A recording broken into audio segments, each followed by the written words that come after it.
Seguimos la lectura del Srila Prabhupada Lilamrita, la biografía completa de Srila Prabhupada, volumen 3, de Sasvarup Das Goswami, titulado Solo él podía guiarlos. Estamos leyendo hoy el capítulo 2, titulado El asunto del señor Price.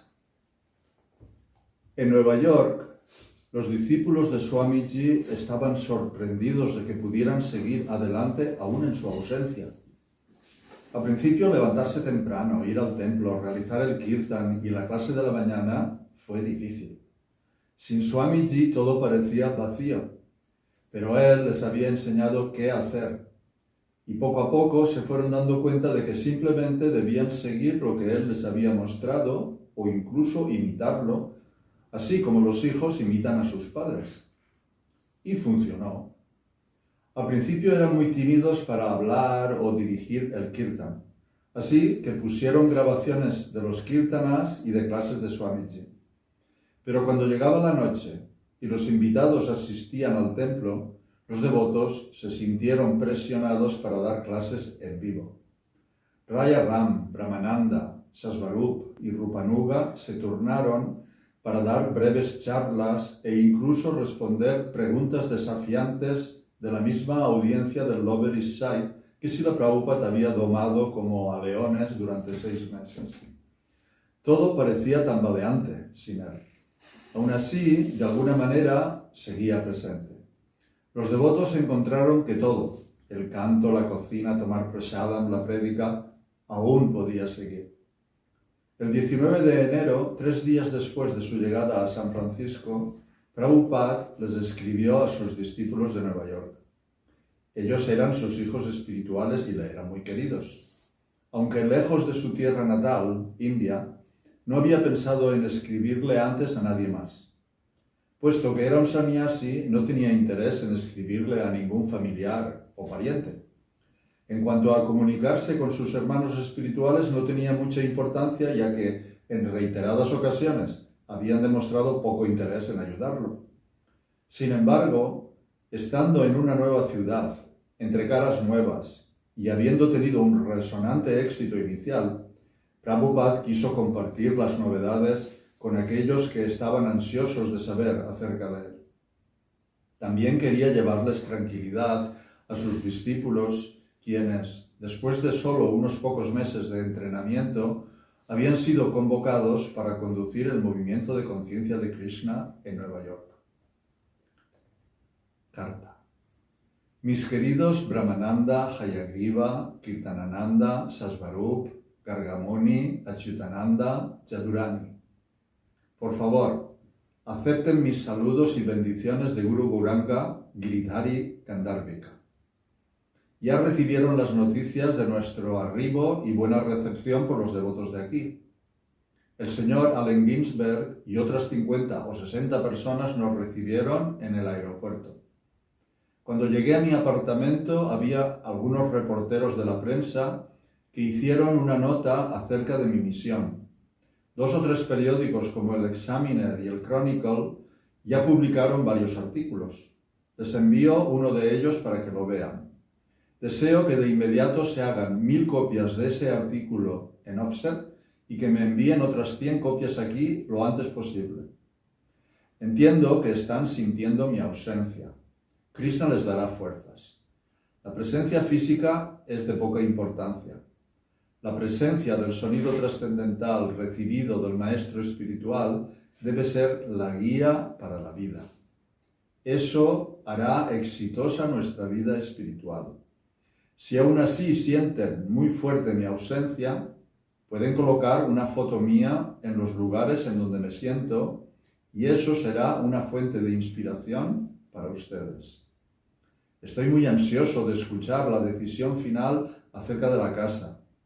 Deseo inaugurarla el 1 de marzo de 1967 y por lo tanto todas las diligencias en relación con este asunto deben hacerse con eficacia. Todavía no recibí las cintas para el dictáfono y ayer les envié algunas más. Por favor, ofrezcan mis bendiciones a Shriman Neil.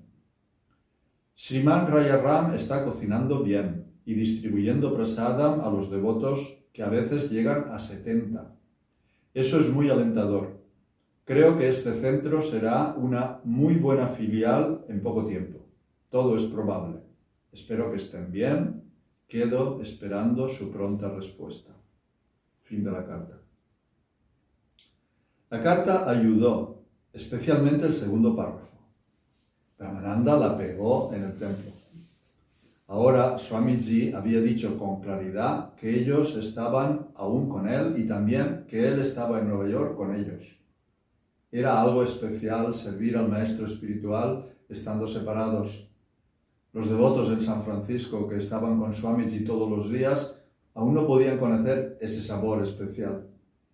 Mientras los devotos de Nueva York realizaban sus labores diarias, muy a menudo citaban alguna parte de la carta, pensando: Krishna les dará fuerzas. La presencia física es de poca importancia. La presencia del sonido trascendental recibido del maestro espiritual debe ser la guía para la vida.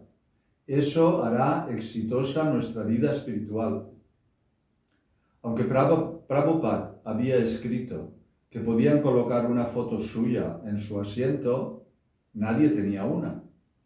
Un muchacho tomó algunas fotos a color de poca calidad y se las envió a Nueva York. Los devotos pusieron una en el asiento de Prabhupada de su apartamento. Fue de mucha ayuda. Para Prabhupada, la carta a sus discípulos de Nueva York también marcó un hito. Esta era la base sobre la cual pensaba conducir un movimiento mundial. Podría viajar de un lugar a otro y aún así estar simultáneamente presente en varios lugares mediante sus instrucciones. Brahmananda, como presidente del Templo de Nueva York, telefoneaba con frecuencia a San Francisco. El canto es el punto principal, le dijo Hayagriva. Siempre podemos sentarnos y cantar. Estamos comenzando a comprender lo que Swamiji quería decir con adorar en separación tiene más sabor. Srila Prabhupada les escribía con regularidad a sus discípulos de Nueva York al menos una vez a la semana. Brahmananda recibió la mayoría de las instrucciones comerciales, es decir, disponer la compra de un edificio en la ciudad, ver al señor Kalman, hacer copias de la grabación del Kirtan, hacer una copia de la película que un cineasta hizo de los devotos e investigar la posibilidad de publicar el Bhagavad Gita. Si me ayuda un dactilógrafo experto, le escribió Prabhupada a Brahmananda, podemos publicar un libro cada 3 meses. Y cuantos más libros tengamos, más respetados seremos. Sasvarupa recibió una carta de Prabhupada pidiéndole mecanografiar las cintas dictadas de un nuevo libro, Las enseñanzas del señor Chaitanya. Aunque el mecanógrafo de Prabhupada, Neil, viajó a San Francisco, había desaparecido pasado un día. Creo que ustedes tienen 5 cintas porque yo tengo solamente 3 conmigo, escribió Prabhupada. Vean que las cintas no se pierdan. Sasvarup escribió preguntando cómo sería capaz de entender el conocimiento trascendental. Tú eres un devoto sincero del Señor, contestó Prabhupada, y Él te bendecirá con un avance auspicioso en la comprensión espiritual. Rajaram recibió una carta alentándolo a continuar con la publicación de la revista. De vuelta al Supremo siempre será la columna vertebral de la asociación. Tu ambición debe ser siempre cómo mejorar la calidad. Achyutananda, uno de los devotos más jóvenes de 18 años, trabajaba solo, sin ayuda, en la cocina. En una carta que Srila Prabhupada les escribió a 5 devotos, firmando su nombre 5 veces, le dijo: puesto que Kirtanananda está ausente, estarás sintiendo cierta tensión, pero cuanto más sirvas a Krishna, más fuerte te volverás. Espero que tus demás hermanos espirituales te estén asistiendo adecuadamente. Prabhupada le aconsejó a Gargamuni, también de 18 años, que cooperara con sus hermanos espirituales mayores. También le preguntó si había ido a verle a su madre. Le dijo que esperaba que ella estuviera bien, ya que Gargamuni era el tesorero del templo. Le aconsejó: es preciso pensarlo 2 veces antes de emitir cheques.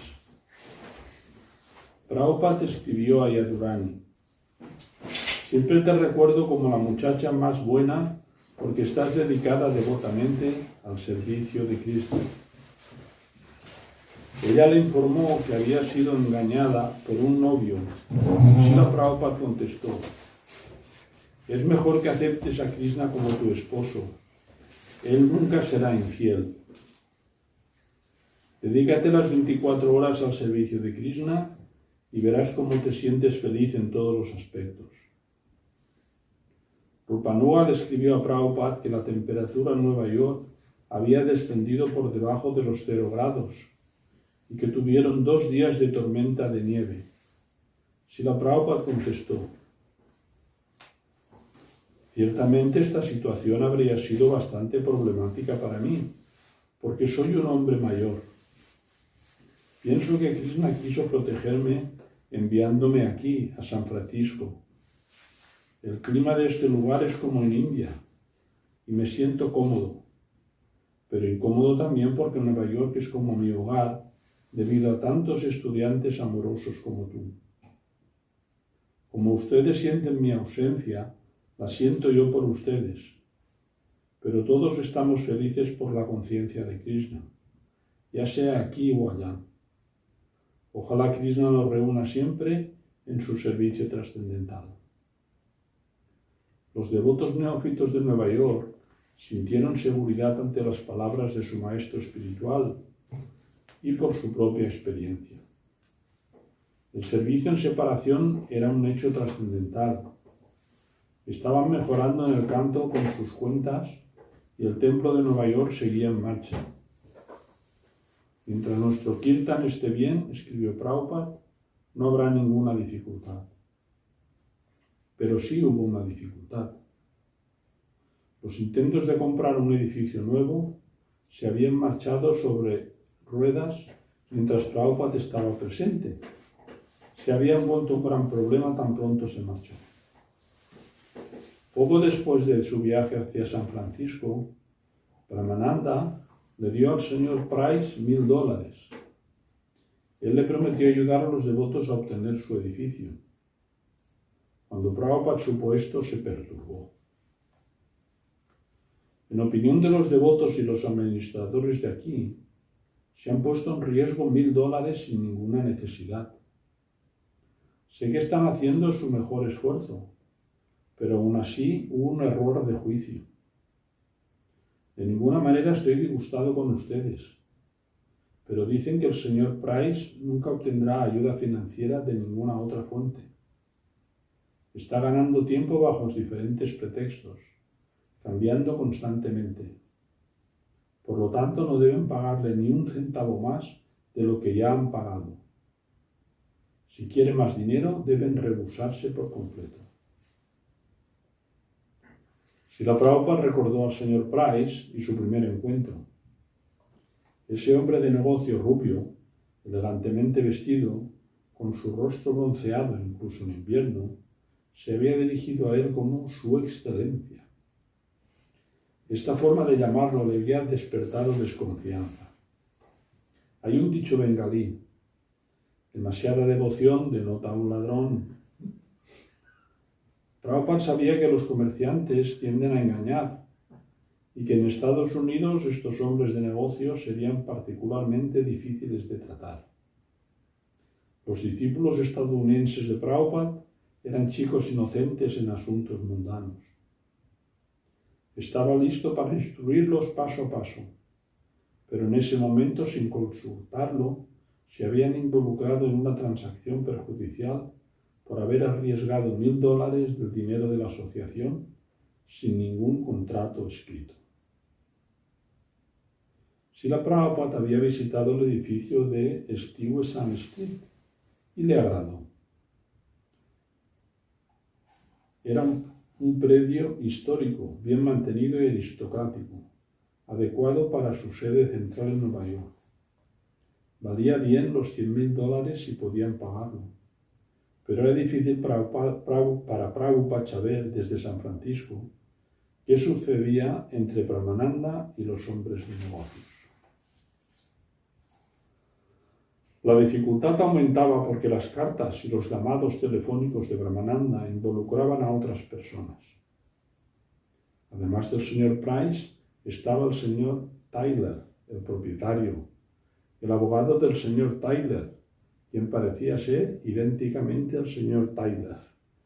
Y finalmente estaba el abogado de ISKCON, quien también tenía sus propias ideas. Aunque los discípulos de Srila Prabhupada generalmente se rendían a sus directivas, parecían inclinarse hacia las promesas de los comerciantes, aunque su maestro espiritual les había dicho que no lo hicieran. Prabhupada se preocupó. Su prédica en San Francisco se veía amenazada por temor a que los comerciantes pudieran engañar a la asociación que recientemente había creado en Nueva York. Sin tener consejeros responsables a quienes consultar, a veces Srila Prabhupada hablaba del problema con Mukunda y otros devotos en su cuarto. Todos estaban de acuerdo con que la transacción parecía muy irregular. Brahmananda tal vez estaba siendo tentado por falsas promesas. Brahmananda, sin embargo, vio al señor Price como una persona rara, un hombre exitoso que quería ayudar a los devotos. Ningún otro agente inmobiliario respetable había mostrado interés, mientras que el señor Price escuchaba y comprendía.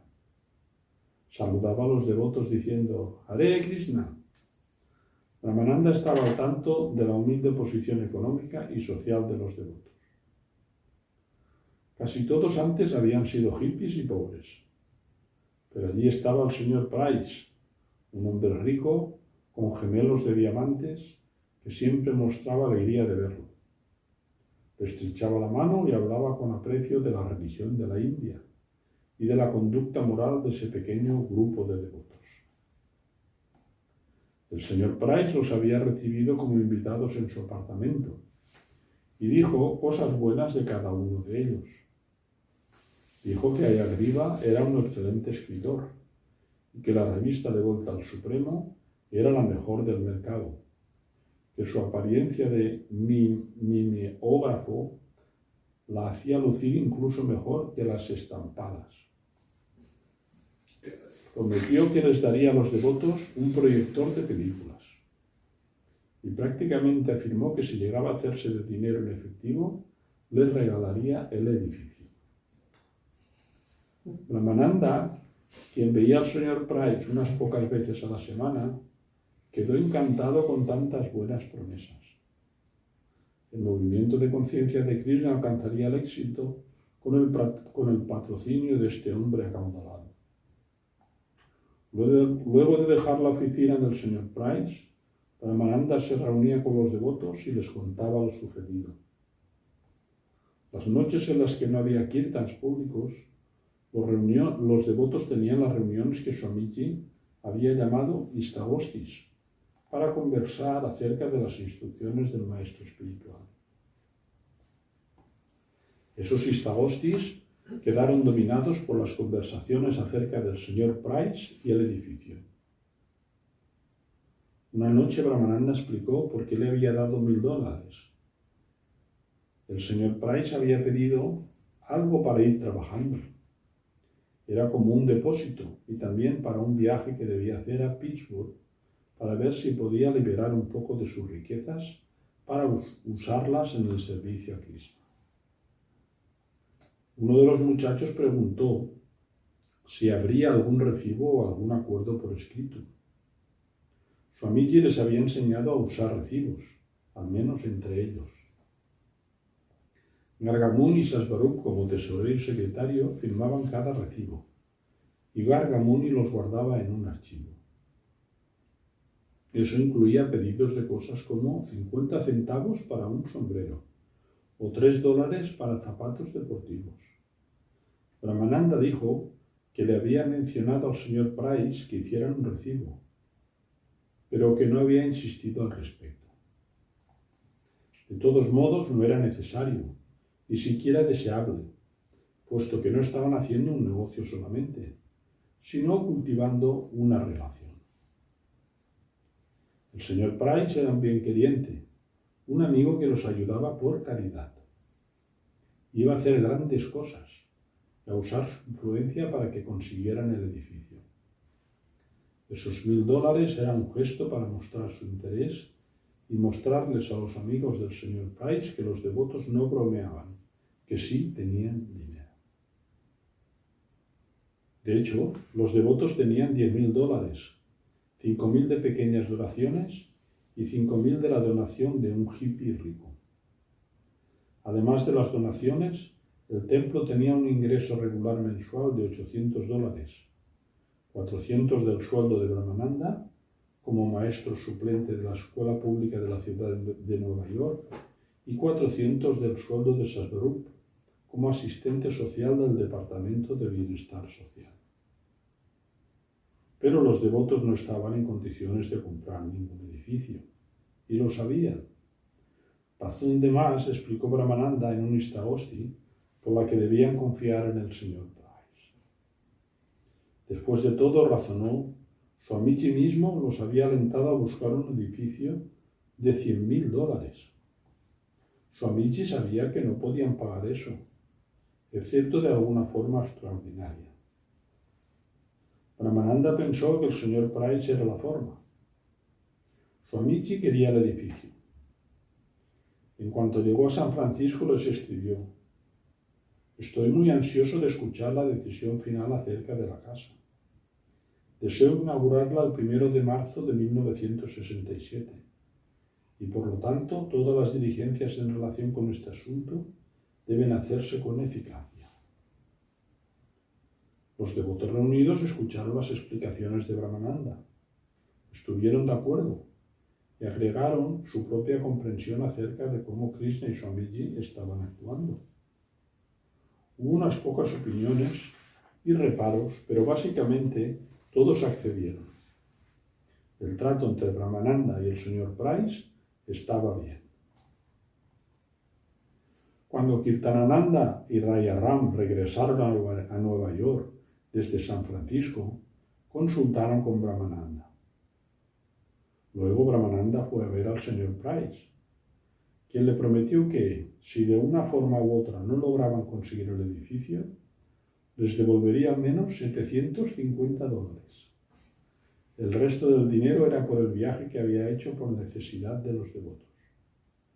Pero conseguirían el edificio, les aseguró el señor Price. Luego le contó a Brahmananda las novedades. Había encontrado a un rico financista, el señor Hall, quien prácticamente había accedido a pagar el total de $100,000 por el edificio. El señor Price estaba convenciendo al señor Hall, quien resultó ser su amigo cercano. La perspectiva era buena, pero los devotos también debían hacer su parte, le explicó el señor Price, aportando $5,000. Él organizaría luego todo lo demás. Fijó una reunión con un arquitecto en Park Avenue y pronto Brahmananda y Sasvarup estuvieron sentados con el señor Price y su amigo arquitecto revisando el proyecto. Para darle al edificio una auténtica apariencia de templo hindú, el arquitecto propuso una fachada con arcadas y, si lo querían, con cúpulas. Era maravilloso. Por supuesto, no se atrevieron a preguntar cuánto costaría, pero el señor Price incluso sugirió que podría hacerse gratis.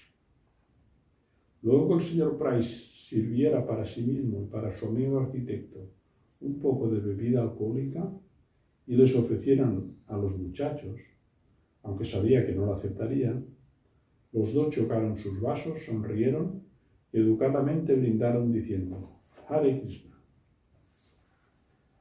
Mientras bajaban en el ascensor, el señor Price habló de manera elocuente de la fe de los devotos en Dios. Dijo que otros podrían argumentar acerca de la existencia de Dios, pero lo más convincente de ellos era su experiencia personal. Su testimonio personal, les aseguró, es su mejor argumento. Es algo muy poderoso. Los muchachos asintieron. Después se rieron entre ellos por el brindis con bebida, pero aún así imaginaban que esos señores querían ayudar. Cuando Srila Prabhupada escuchó acerca de los últimos hechos, no compartió el optimismo de sus discípulos. El 3 de febrero le escribió a Garga Muni: ayer tuve una conversación telefónica con tu hermano Brahmananda. Me alegro de que el señor Price haya prometido devolver la cantidad de $750 en caso que el contrato no se celebre. Pero en cualquier caso no deben pagar nada más de lo que ya han pagado, ni al abogado ni al señor Price, a menos que efectivamente se haga un contrato de venta. Toda la transacción me parece muy oscura, porque no hubo un entendimiento claro antes del pago de los $1,000, ni con el abogado, ni con el agente de bienes raíces. No es así como se hacen los negocios.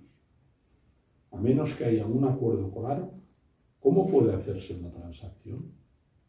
Si no hubo un entendimiento, ¿por qué tanta pérdida de tiempo y de energía? No puedo comprender. Y si hubo un acuerdo de base, ¿por qué cambió tan rápido? Todo eso me perturba mi mente. Si no hubo un acuerdo de base, ¿qué necesidad había de designar un abogado?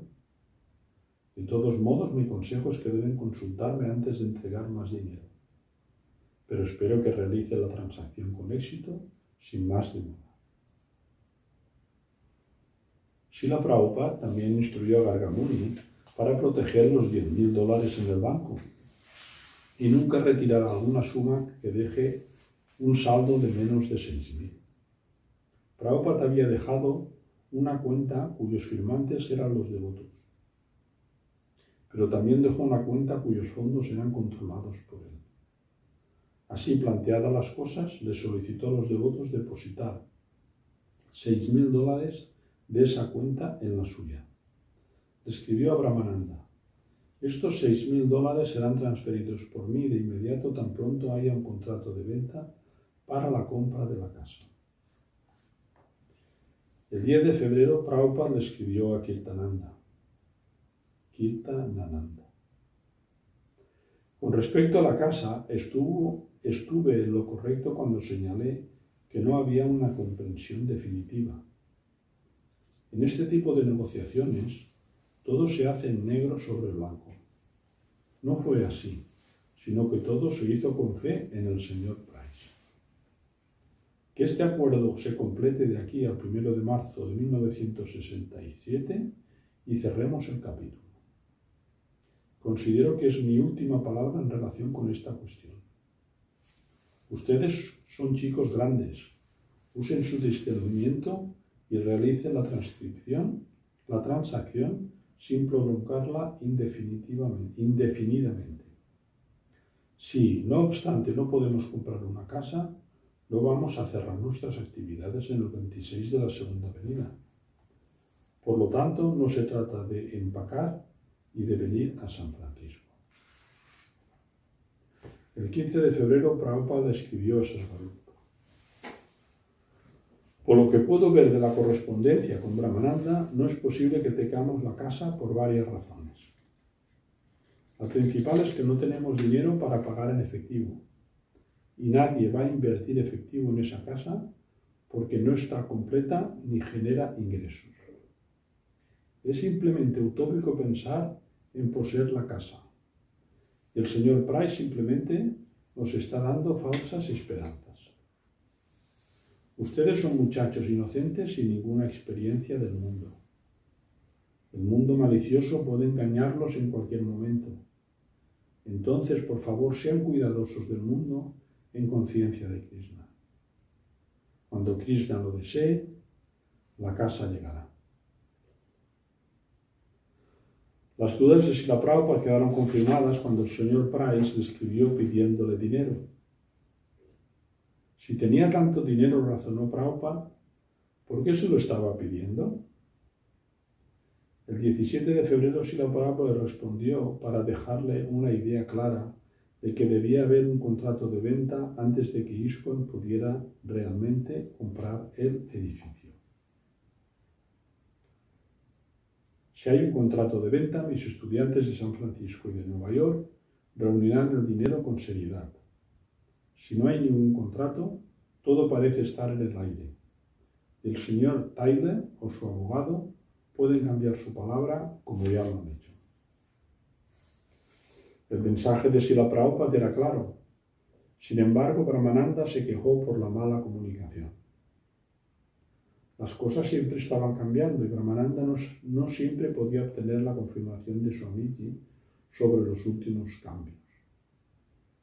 Swamiji escribía sus instrucciones en una carta, y aunque los devotos tenían que obedecer lo que se dijera, las circunstancias a veces habían cambiado para el momento de recibirla.